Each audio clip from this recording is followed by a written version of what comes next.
Hi, and welcome to this episode of I've Got This Kid. I'm your host, Cherina Williams, licensed speech and language pathologist, homeschooling mom of two, wife of one, excited podcasting host, here to discuss everything speech, language, play, development, homeschooling, and anything else that falls in between.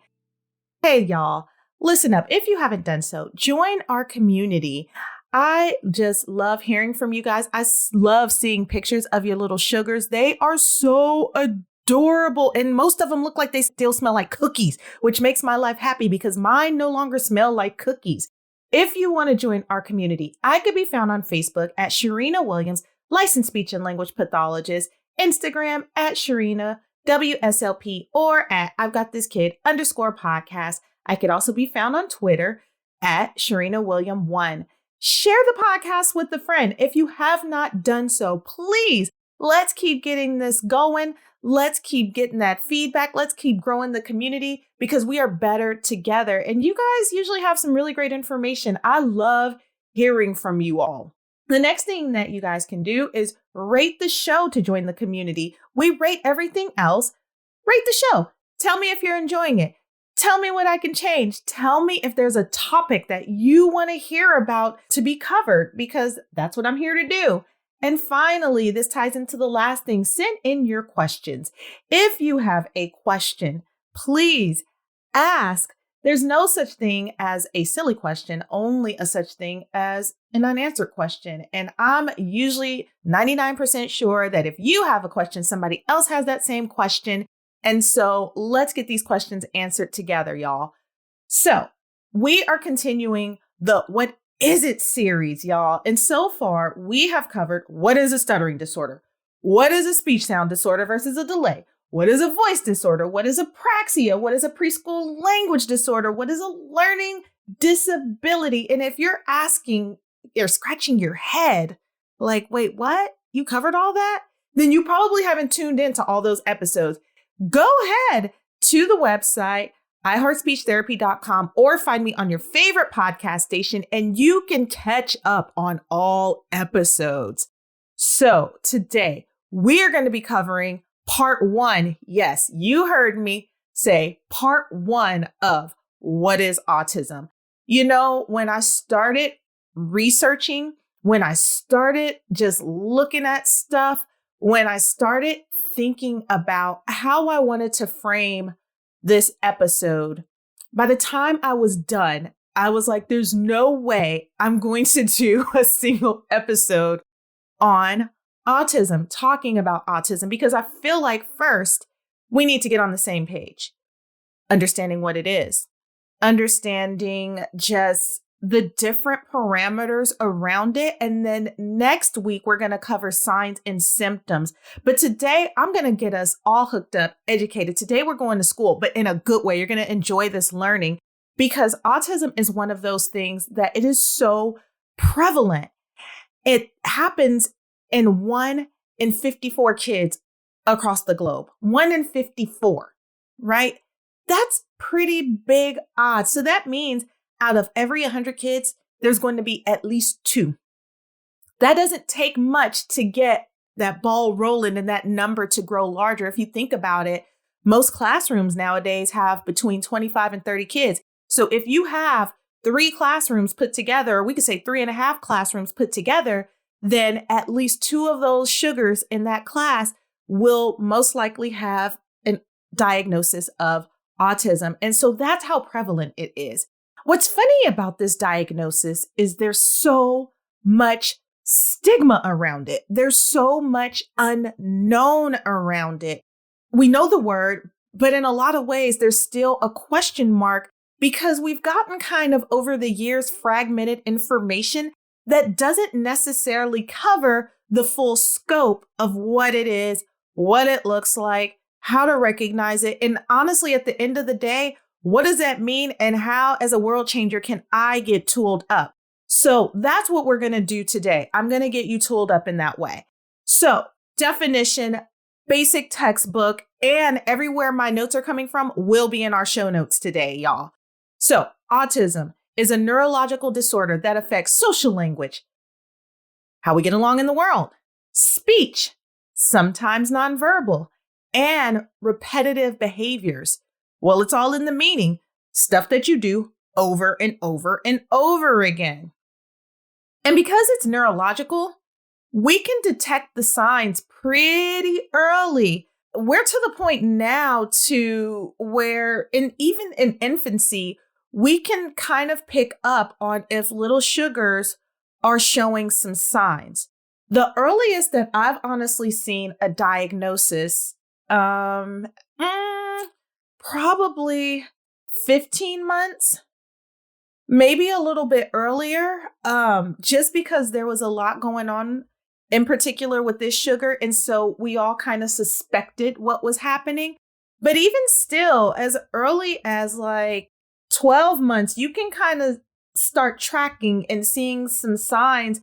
Because remember, if you listen to the milestone series, then you know between that 18 and 36 months is really when that social platform is being established. And because autism at the core of it impacts the social communication so much that we can kind of pick up on behaviors based on tracking what other little sugars have looked like over the years and kind of say, hey, we suspect. But what's really cool about autism and the diagnosis in general is that, like anything else, if we detect it early and we're intentional as soon as something doesn't look right, feel right, smell right, then a lot of the stuff can be undone. And not just on the sugars part, on our part as well, how we interact, how we engage. Like there's a lot of great things that we can do to kind of ease things along. So back in the day with autism, I have to throw this in, and this isn't even in my notes, but this is like my geeky historical side coming out. They discovered autism, I believe, like some of the first findings and recordings of this diagnosis happened during the war. World War II, I believe it was. It was either World War I, but I'm pretty sure it's World War II. If one of you world changers want to fact check me, please, by all means, go ahead and do so. But it was one of the wars. They started documenting and taking notes on this population of soldiers who were showing these signs and symptoms.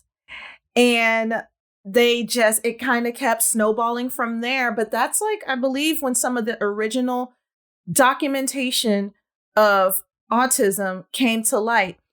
The second funny thing about that is you have to think about 50 or 60 years ago, a lot of our kids who have any kind of mental disability or intellectual disability, any kind of diagnosis, anything that is outside of typically developing, our babies were institutionalized. They were locked away. This was only 60 years ago. It's just now that we're really able to do the research and understand a lot more, which is why we have so much information now. And so I say all that to say the reason why we have so much information now is because over the past 60 years, we've really been tracking stuff down. But the first findings were during the war. And that's actually where a lot of diagnoses have been found. A lot of things are discovered out of all times during war because all kinds of research is going on during that time. Anyway, I digress. That was my nerdy little moment. I'm back, y'all. So autism in general, when they first really started documenting it, they documented it based on 3 different categories. You guys might have heard this before: Asperger's, PDD, NOS, and then just flat out autism. Asperger's, that was the category for the kiddos who were more high functioning. These are the ones who really academically were doing great. They may just have needed a little bit of support along the way with the social communication. The PDD, NOS, not otherwise specified. That's pervasive developmental disorder. And that just means that stuff was happening along the way. That's the best way I know how to explain it. And then just flat out autism. Now it all just falls under one umbrella. It all falls in one umbrella. And the reason why they did that is because the trend, no matter whether you're talking about Asperger's, PDD, NOS, or autism, those same 3 characteristics, social communication, speech, and repetitive behaviors are all impacted in some way, shape, form, or fashion. It just looks different in other sugars. And so it's considered a disorder, but not all cases fall on a specific side of the spectrum. That's why they call it a spectrum. If you think about a long ruler, right? If you look at a ruler, you have your 1 on one side, the number 1, and you have a 12 on the other side. And in between that, there's all these numbers in between, right? And while we don't categorize autism by numbers, I look at it that way because it's either 1 on the low end or 12 if we're looking at like level of severity on as the high end, right? The more severe cases, maybe there's some cognition going on, maybe some mental retardation, maybe there's some accompanied other things going on. And I'm jumping a little bit ahead of the game, but just think of the word spectrum, think of range, think of low end, middle, high end. And so in general, there is a range, and some sugars definitely fall on that lower end. Some are more moderate and some are definitely on that higher end, right? And so if you're looking at that same ruler, 1 would be low end, 6 would be the middle, and that's the moderate. And then that 12 would be the severe, more of the high end of it. And so a lot of times it's not necessarily always just the diagnosis of autism. It's what comes along with the diagnosis of autism. And so when we're talking about like, well, what do you mean additional diagnosis? There's a lot of things that can come along with it, like ADD, ADHD, depression, sensory processing disorder, gastrointestinal disorders, seizures or sleep disorders. And I'm going to go back and break each of these down and how it can kind of play out if you have this diagnosis. So you think about it again, the core, and I'm going to probably keep saying this over and over and over again, so we get it wrapped around our mind. 3 areas affected within the realm of autism: speech, social language, and repetitive behaviors, right? Doing the same thing over and over again. So if you have a child who has maybe ADD, ADHD, or depression, those fall more under the mental health umbrella. And so you might have the child who presents as anxious, or they appear emotionally unable to regulate themselves. They're either really happy or really sad. There's no in between. Or the the ADD, like they can't quite get their bodies in the balance. They can't quite calm down. And it's something that's outside of their control. That falls outside of the realm of speech, repetitive behaviors. Now, it may make ADD, ADHD, and depression, it might heighten it because of repetition, right? That comes along with it, but it's usually not the cause of it.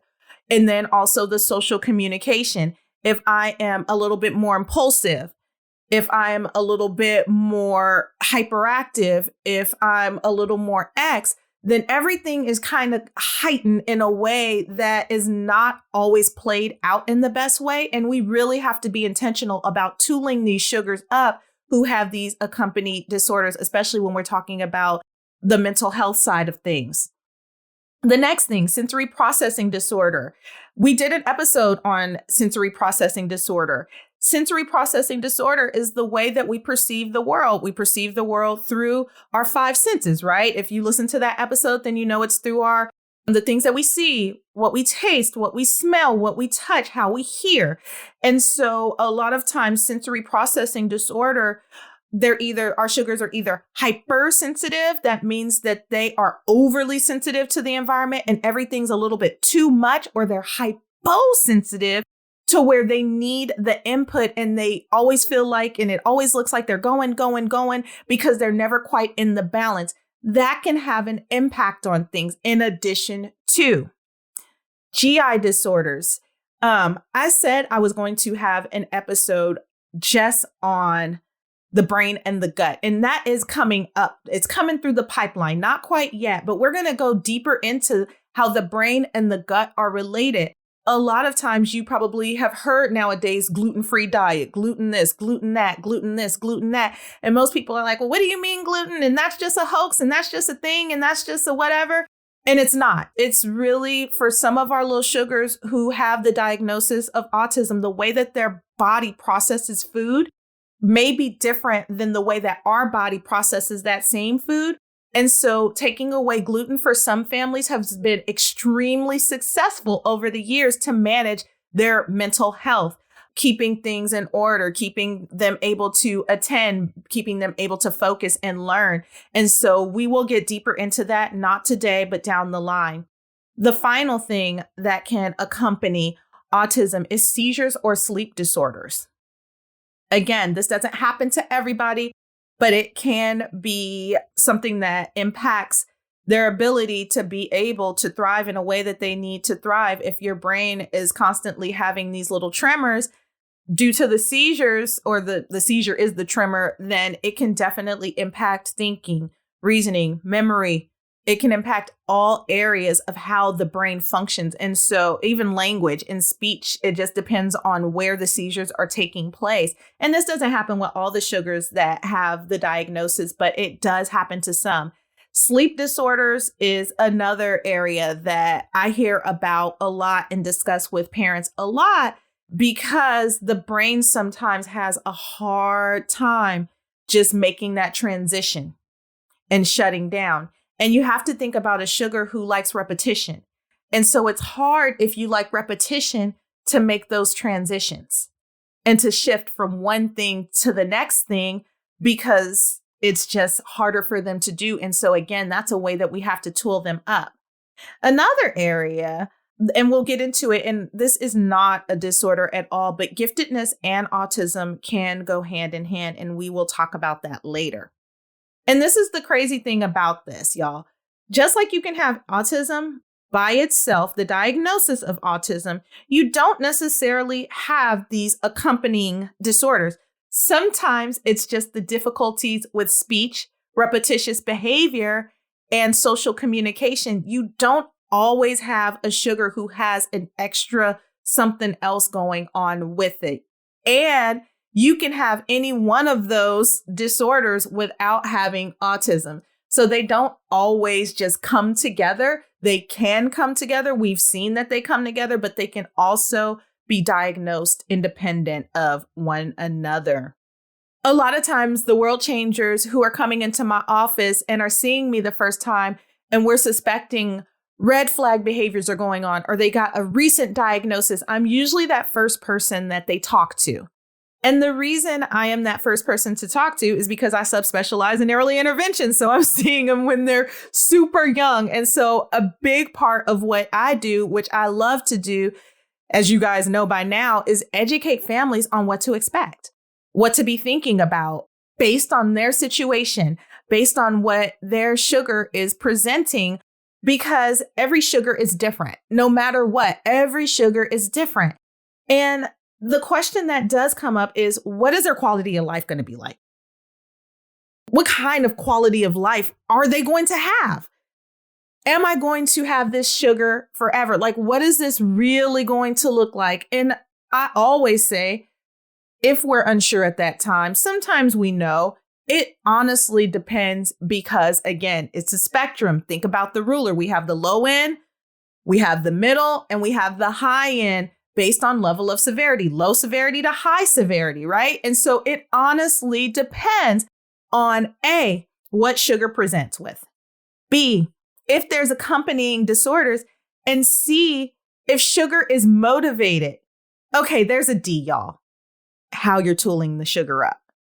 Yes, that matters, because the more we're able to adjust and adapt, to reframe and reshape things, the easier it becomes for us to work in unison. You got to remember, social communication is a big part of this diagnosis. And so they're not necessarily wired the way that we're wired. They're neurodivergent in their own right. And that's not a bad thing. It just means that we have to adjust the way that we think, do, and act with them.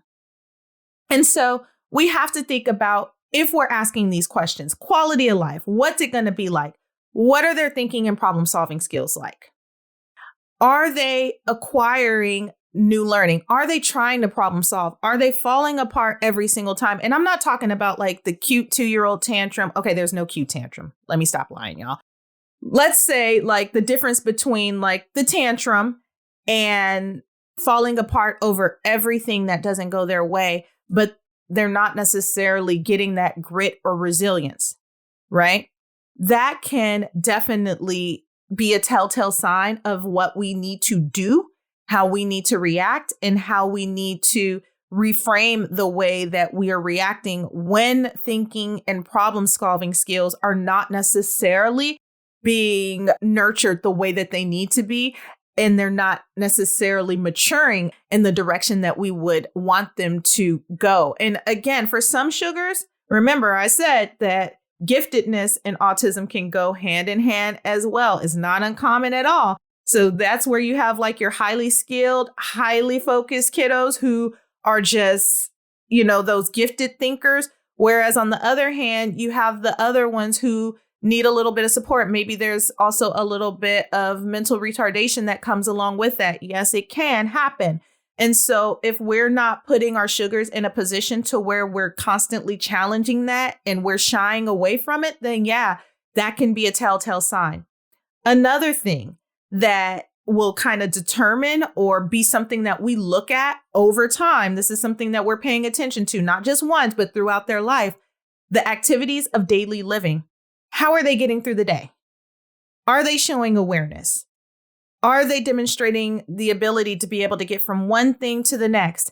If we're providing tools for this sugar, are they able to rise to the occasion and start, working through those tools to get them from point A to point B? Are they doing it safely? Are they are they understanding what's going on in the world around them? Because that is super important. I mean, think about it. Paying attention to the water versus the bleach in the can, right? Like little things like that we so take for granted, that a lot of my parents who have sugars who are on more of the severe side, these are honest concerns.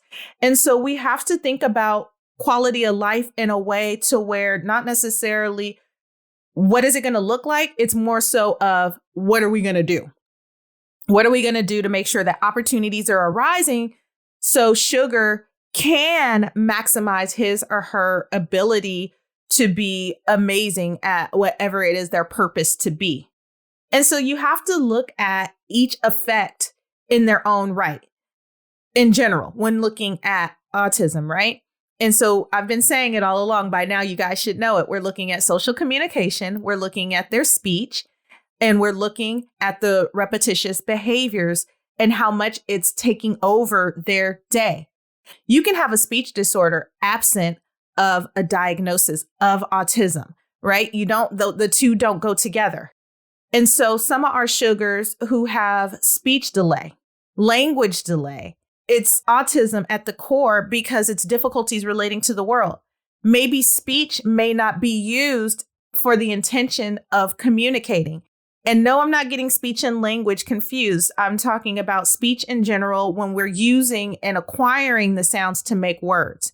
And so you might have a sugar who has very limited speech sounds, or they're using primarily the sounds are coming from their throat, or they're using sounds where you're hearing like or a different kind of noises that are not necessarily characteristic of any language, right? And so you'll hear them making sounds and you'll hear them making words, but they may, again, not be a word that's familiar to your language, whether that's English or Spanish or Mandarin or Cantonese or Urdu or whatever language it is. And so that's one thing that we really want to pay attention to. If we have a little sugar, and at this point, we're talking about the little sugars, if we're seeing that they are not acquiring sounds and they're not necessarily using sounds to communicate with us, and that means that they're taking that sound, using that sound, and looking at you and trying to communicate something, not looking off over in the corner, not off looking down at their toys, not off looking at something else, not avoiding eye contact with you, but looking directly at you and trying to use sounds. If they're not picking up those sounds and those sounds are not turning into words, they can avoid using language and making that transition from speech sound to language. Think about it. Babies have speech sounds first. The speech sound turns into language. They use the crying as the language first, and then it makes the shift to language, words that are recognizable because we've been amazing models for them for those first 12 months, right? And so what you might see with our little sugar who has difficulties with communicating because there may be an underlying diagnosis of autism that hasn't been diagnosed yet, is that they're only speaking to you for wants and needs if it's highly motivating, right? And so I know that that's heavy. I'm going to break it down one more time. Speech, sounds. Sounds turn to language. Language turns into communication back and forth, right? And if our sugars are not necessarily picking up those sounds and acquiring new sounds, and those sounds aren't turning into language, then they probably will not communicate with us. Or on the other hand, the speech turns into language, and then they're only using the language when they want something from you, not to have that interaction. Remember that toddler time is really the time where they're trying to showcase everything they know. And if you don't see sugar showcasing everything they know during that time, then you probably want to start thinking about talking to your pediatrician, because this is the time that they're trying to show off everything. For our sugars who are nonverbal, they may not even start picking up sounds, or they may only have sounds and limited mobility with their mouth and may not show any kind of desire to turn sounds into words. Those are our nonverbal sugars. And it does happen. It's just recognizing the signs. And when we see our sugars who are nonverbal, this can range as well. Everything's a range, y'all. For some sugars, they literally are devoid of language. And for other sugars, it might be select mutism. And that's when the sugar uses their language only sometimes, only if they want to. Only when they're extremely comfortable, only when they're in a place to where it's their comfort zone and it's their safe place, but maybe not when strangers come around, maybe not in other places. And this definitely happens. And so we want to make sure that we're watching this. And it's definitely different than just being a shy kid who kind of hides behind you, but then they eventually warm up. These sugars usually don't warm up. There's like no indication that they are going to warm up, or it takes a long time for them to warm up. They don't like a lot of change. They don't like a lot of people in their space. It's usually more than one thing kind of showing that this is going on in that way. And so this is what it'll look like for these sugars. You might see for these little ones who are a little bit sluggish with gaining speech or nonverbal, they may use a word once, but then you may never hear it again. They may be an early talker, but then lose language. Or they may use language only to get the wants and needs met. And I mentioned that before. They may resist using language at all. You might beg them to use language. They'll come up to you, talk to you, but then you don't hear from them again. Or they'll use sounds only for vocal stimulation. I talked a little bit about that. Or they'll attempt to pay attention to other things. Or they won't demonstrate a whole lot of attention when you're talking to them, which then impacts their ability to acquire new language.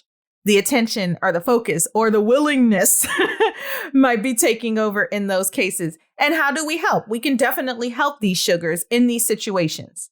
We can provide visual images with concrete words. And that simply means that we can either like show a picture, or we can put labels around the house, or we can provide information in smaller chunks instead of giving really long drawn out sentences.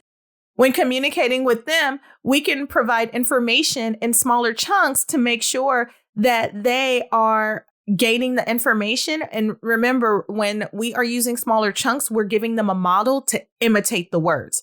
Rather than giving them 3 or 4 words or a full-on sentence, maybe we're giving them 1 or 2 intentional words.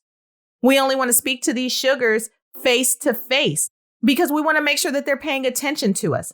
We want to avoid asking them to repeat, because remember, for these little sugars, if we suspect that a diagnosis of autism going on, then the last thing that we want to do is continue to ask them to repeat. We actually don't want to do that to anybody. And the final thing we want to do is provide a language-rich home, which means that we're reading daily, we're singing daily, we're having words around the house. I mentioned that earlier. When my sugars were little, I had labels everywhere with words. I knew they couldn't read them, but I had words everywhere because I knew eventually that we would get to a place to where they would start turning and recognizing the sounds from the ABC song into real words that they would eventually have to understand how to use. And so we had them everywhere. The next area that can be impacted is the social language. Social language is the other piece that could be impacted. That means that I talk, you listen, you talk, I listen. And it happens in so many different ways. We use our language to communicate with the world around us. We use it to greet. We use it to comment on stuff. We use it to protest. We use it to question things. We use it to request things.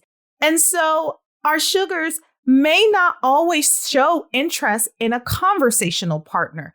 Maybe, again, they're using their language by themselves, or they're more content on being alone, or they're just outright ignoring you and pretending like you don't even exist unless, again, they want something and it's highly motivating for them to get it. And then after that, they're gone. They may use language inappropriately or out of context.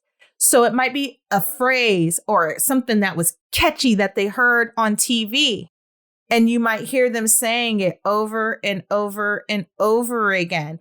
And that's that repetitious behavior that you see or you hear, to where maybe like they're watching the movie Cars. And I don't know why this example keeps coming in my head, where Lightning McQueen on the first Cars, not the second Cars or the third Cars, when he'd be like ka-chang or ka-chow or whatever he was doing. But you might hear the little sugar using something like that, or another phrase that was super catchy to them.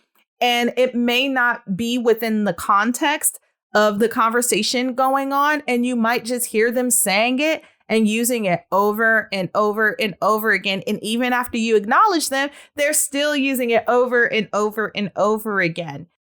So that's another one. They may imitate without real meaning. And this happens because usually sugar is unsure how to use language. They're trying to figure it out, and you kind of see the wheels turning, because in a lot of cases, our little sugars are not always necessarily trying to isolate. It's just the uncertainty of how to interact with the world around them. And so it's just a little bit easier to be alone. And so that imitating without real meaning, you might hear them say a word that they heard you say, and it's probably some word that you wouldn't even expect them to use, some multisyllabic word. And you're just like, why are you using that? And you kind of look at them, and it might be even interpreted as, oh my gosh, you're so smart. You can use language, especially if it's a sugar who's not using a lot of language, and you hear them pull out like this big old grand word. You're like, oh my gosh, it's amazing. But in reality, they're just trying to figure out how to use language. And it's a word that they picked up from you, and they're not quite sure how to use it. And that's what happens there. And the final thing that you might hear is that they may use language only when items are highly desirable. And you've heard me mention this a few times during this episode. And when I say highly desirable, that means that they're only coming to you for stuff on their own terms, and they're reluctant to imitate or respond to you. And they're reluctant to respond to the conversational partner when the conversational partner comes and tries to communicate with them. Maybe they go away. Maybe they act like they're focusing on something else. Maybe they avoid eye contact with you. Like, there's all kinds of things that can happen in those moments to where sugar is just totally avoiding having that interaction. And it could be for a number of reasons, which leads me to the next thing, the sensory processing disorder piece. And while I've mentioned the social language, the social communication, and the speech and the repetitious behaviors can happen across each category I'm talking about. It can happen with the speech, to where the same behavior happens over and over and over again. Maybe they're using the same sounds. It can also happen with the social language. Again, maybe you're hearing the same words, the perseverations, and it's happening over and over again. It can also happen during play, to where you're seeing the same play behavior over and over and over again. And there's a lot of reluctance to change. And sometimes it definitely has to do with the sensory processing. In a lot of cases, it has to do with how they're interpreting the world around them. And that sensory processing, again, it's how we perceive things through our eyes, how we see things, how we smell things, how we taste things, how we touch things, and how we hear things. And our sugars can either be oversensitive to their environment or undersensitive to their environment. And they may be seeking input, or they may be avoiding input. And these areas, whatever area is impacted, it can have an effect on their attention and their focus and their learning and their play and their communication skills. Because if you're always either seeking something or avoiding something, especially at that age, and it's taking over your day, it's really hard to keep up with the language boom if you're always trying to avoid or deflect or get something else or get to something else. And so for our sugars who are demonstrating these characteristics, that's where occupational therapy comes into play. It's super important to reach out to an occupational therapist, not just for writing and things like that, but for those sensory strategies, because they are wonderful at that. And that leads me to my next point. How do I relate to my sugar that may not appear to be interested in me? If any of the senses are being impacted to the point to where sugar cannot pay attention, they won't focus, they won't listen, they're sensitive to the sound around us, they don't like the lights, they don't like the vacuum, they don't like this food texture, they don't like the way that stuff feels on their body, maybe it's the clothes or the shoes and they're refusing to wear them. All of those things are sensory processing. They feel like it looks like they never will sit down. And again, listen to my episode on sensory processing disorder to give you more information. But that definitely ties into where my sugar appears, it appears they're just not interested in me, or they only want me on their own terms. And this is where we have to think about the demands that are being placed on these sugars. This is where it's totally different from our sugars who don't have the diagnosis of autism. Because the demands that we're placing on them, and a demand simply means like what we want them to do. That's like the nice way of what it is we want them to do or need them to do. And demands are placed on all of us all day. We get up in the morning, we demand that they brush their teeth. We demand that they make their bed. We demand that they wash up and put on their clothes. We demand that the clothes go in the hamper. We demand that they come downstairs or come to the kitchen and eat breakfast. We demand that after they eat their breakfast, they put their plate in the sink and their spoon in the sink and probably rinse it off. We demand from there that they get their shoes on and get out the door. We demand that they go to school, or they go to the computer for Zoom school, or they go to the homeschool area, or whatever it is. There are always demands placed on our sugars, whether we realize it or not. And sometimes demands can be way too much for these sugars. The world is way too demanding. They're trying to get through the first thing. They're trying to make sense of that first thing, because in a lot of cases, they kind of want to do their own thing. Again, it's that avoidance, just not knowing what to expect. And that's, again, where the repetitious behavior comes into play, because if I know what to expect every single time, the same effect is going to come out, then I'm going to gravitate to that versus gravitating to whatever it is you have in front of me that I'm not quite sure how I'm going to feel about it, if I want to deal with it, and how I'm going to react to it. And so we have to think about the demands that we're placing on them, what we really want out of them versus us just asking them to get through the day, or even reframing the way that we are presenting demands to them. And so maybe instead of giving them 3-step directions, maybe we're giving them 1-step directions at a time. Maybe we're giving them visuals. Maybe we're giving them some support until they're comfortable with those processes. Or maybe we are becoming a lot more clear about this is going to happen now and this is what's going to happen next. And then you can get to what it is that you want after that. Because when we're not clear, it can make it really hard for our sugars who are trying to make sense of the world around them to be compliant with us. And then it looks like all of a sudden we have a bad child when they're not a bad child. We just need to give a little bit more information to kind of help them through that moment. And honestly, not be so demanding. Decide where we want to make those demands and decide where we can flex a little bit and kind of let them have a little bit of leeway, because in certain cases, they need that leeway in order to meet you where you are, just like you need that demand to be met to meet them where they are. And so a lot of times it's the demands that make it really difficult for parents to connect with these sugars, but with just a few tweaks, you're changing their world. You're changing not only their world, but also your world. So think about that if you suspect that, or if that's something that you already know your sugar has the diagnosis and you're like, well, what do I do? Think about some of those demands being placed. Compromise. Compromise definitely falls under the demand category, right? What is a deal breaker? What absolutely has to happen?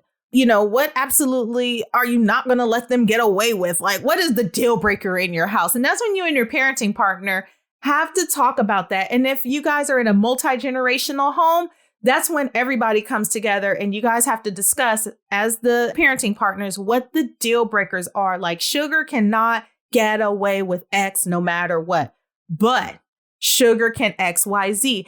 And this is so key because remember, we're trying to convince the sugar that we want them in our world. We don't want them to resist everything we're presenting to them, as we don't want them to resist everything, like vice versa. We don't want to resist everything they're presenting to us. And so we have to decide what those deal breakers are and how, again, we can meet each other halfway, because in their case, they're really trying to be convinced that our world is just as significant as where they are in their world. Like, why do you want me to do this? I'm not quite sure. I don't understand. I don't know what you want from me. And so it's easier for me to kind of self-isolate. It has nothing to do with love or like. It just is a coping skill. Got to think about social communication in general is what we use to navigate through the world. And if that's the hardest thing for you to navigate through and demands are always being placed on you, then yeah, after a while, you're probably going to isolate or want to be alone. And so you have to think about those things. Like, what are you willing to compromise on? Are you going to compromise on food? Are you going to compromise on clothes? Are you going to compromise on play? Are you going to compromise on communication? Like, what are those things that you're willing to do? Like, maybe they're not going to use 3 to 5 words with you, but 1 to 2 really good, strong words to get the point across. Or maybe during play, they don't want to do it your way. Maybe they want to do it XYZ. As long as it's safe and you guys are both kind of flexing to meet each other halfway, I don't see a problem with that. Clothes, same thing. I know that clothes is usually a big issue because, again, the way that they interpret the material is different than the way that we interpret the material. And we don't know how it feels, especially when they're young. It's not until they become much older that they're able to express to us how the material makes them feel. And so we really want to be sensitive to that. And it's really hard to be sensitive to something that you don't quite understand, especially when it's with a little sugar, because they don't necessarily have the tools to express to you what it is they need. And they just kind of come off as this cantankerous little sugar when they're not really trying to be. They're really just trying to figure things out and cope in a way that's appropriate. So you got to think about it. If they're already having a hard enough time within themselves, within their own body, within their own person, trying to make sense of the world around them, and then we're coming at them harshly and abruptly because they won't play by our rules, what do you think, that does to them? So we have to be proactive about this. That's why we don't wait and see world changers, because a lot of this stuff just takes some simple tweaks to kind of change the trajectory of how you respond to them and how they respond to you. And my final point of the day, what are you doing to meet them where they are? Oh my gosh, us adults, we like to control everything, whether we like it or not. In some ways, we just like our coffee the way we like our coffee, y'all. It's just point blank and simple. Like, we just want stuff our way. And especially with them, because life is happening with us. And we have work. We have adult learners who are in school. We have spouses. We have other kids. We have a schedule. By golly, we have a schedule. And sometimes their needs don't necessarily fit into that schedule. It don't fit all the time, especially if we don't know. And so we have to think about the areas that we are able to meet them where they are. And again, that comes up through play. That comes up through the way that we interact with them. It comes up through the way that they show their attachment to us and how we show that to them. And it also comes through with our expectations. If we are allowing sugar because they've rejected us 50 times, or if we are allowing this sugar to play by themselves and not allow ourselves to get into that play because we're like, they don't want me there in the first place, then we got to rethink what we're doing during that time.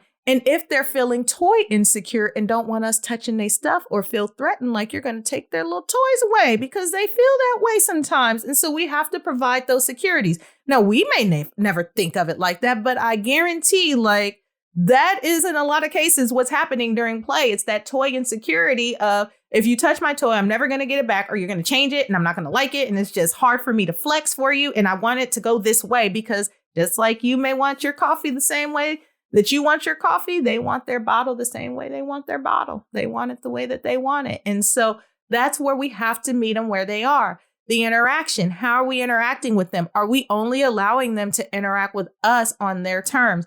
Are we overbearing or are we passive? How are we meeting them in between that? Super important. We have to make sure that through those attachments, those interactions, that everybody is getting balance. And that's what you want to look for when you're meeting them where they are. You want to find that balance to where it's not too much of them, not too much of you. And this part kind of relates to all parents with their sugars, right?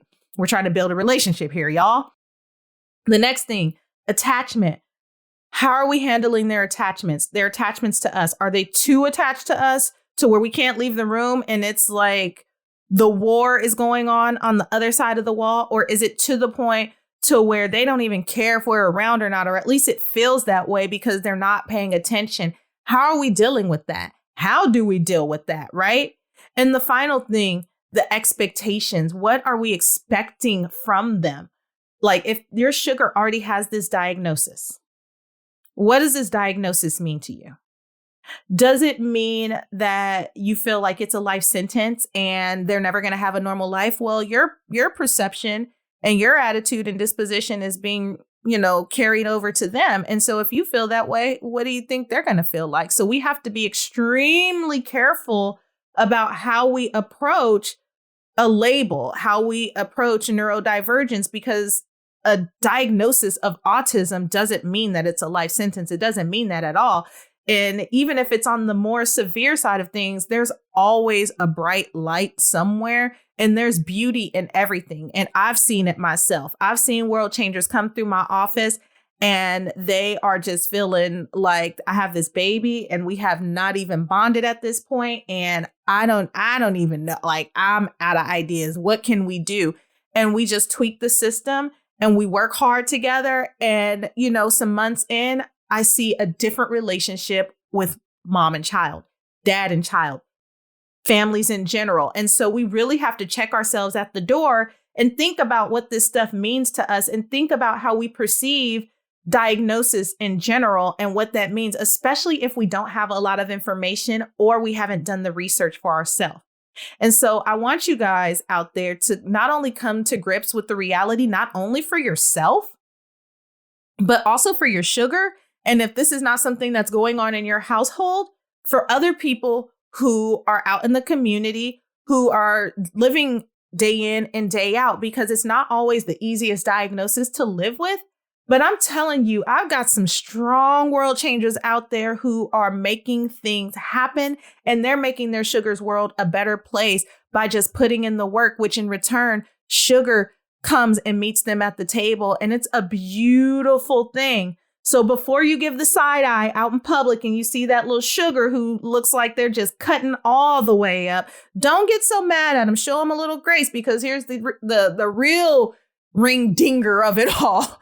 Our sugars with this diagnosis, in most cases, they don't look like they are atypical. It's not like a diagnosis of Down syndrome to where you can say, oh, okay, there's something else going on there. And so I can kind of excuse it away.